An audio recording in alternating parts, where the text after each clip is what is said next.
Hi, I'm Duncan. I'm 25. I work as a researcher on the Today programme. I used to want to work in radio, so when I was doing my A levels, I messaged a few editors of programmes like the Jeremy Vine Show on Radio 2 and sat in on a show.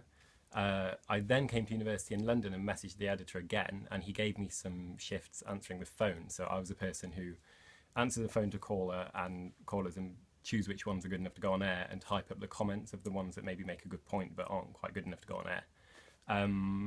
My top tip would be to be proactive when you're at university and look for work while you're there. And you'd be surprised at how willing people are to let you come in and sit on shows and give you some shifts if you're enthusiastic. Hello, my name's Louisa Lewis. I'm 33 and I'm a senior journalist on the Today programme. I started off, I wanted to be an actress actually, and did a drama degree. Ended up doing an interview with a local radio station who said I had a nice voice, and I thought that might be a possible career opportunity. And started working there for free over the summer before taking a postgraduate course in broadcast journalism.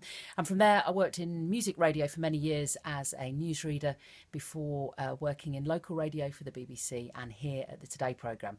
My top tip would be mark yourself out by being prepared to work anywhere in the country, not just the places that you think will be the most exciting. For example, London. Draw from contacts all over the country and use that to your advantage. Never pass up an opportunity, no matter where it is. I'm 31. So I did English, which is typical arts graduate. Got to the end of it thinking, oh God, I have no qualifications to do what I want to do. I want to get into the media. What do I do? Mucked about a lot with very pointless internships. And then my friend said, you've got to do a journalism degree. Went to do a journalism degree. On that course, they said, right, we're going to send you on a work experience, but most places do it in the first term. We're going to send you right at the end so that you're ready to do the job when you're there. So I went on the last term. I was prepared. I got stuff on air, and I would say that's my top tip, that when you're there, get stuff on air. And then once you're getting stuff on air, you speak to everyone you're working with, and you say, I love this place.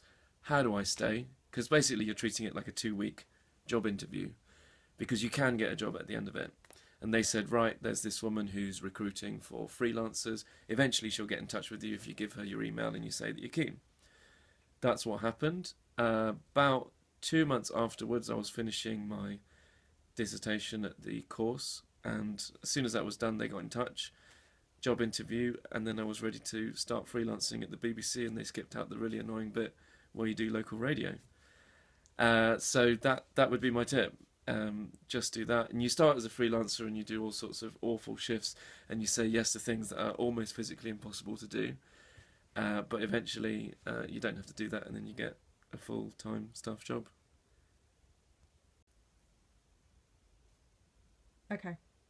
Hello, my name's Alicia. I'm a producer on Today. I work with Zoe. I'm 25. And I got into it because I did loads of student journalism when I was at university, but only in my final year, so it's never too late. And then I worked for a project that was supposed to help girls feel inspired by women role models when I left university. And in my free time, I spent all my time working for a startup magazine. And then I applied for the BBC trainee scheme and I got on it. Which was great, and then I did that, and Today was my first proper job out of the scheme, although I sort of freelanced for 3 months. So my tip is never ever give up, even if you get rejected 100 times, as I did.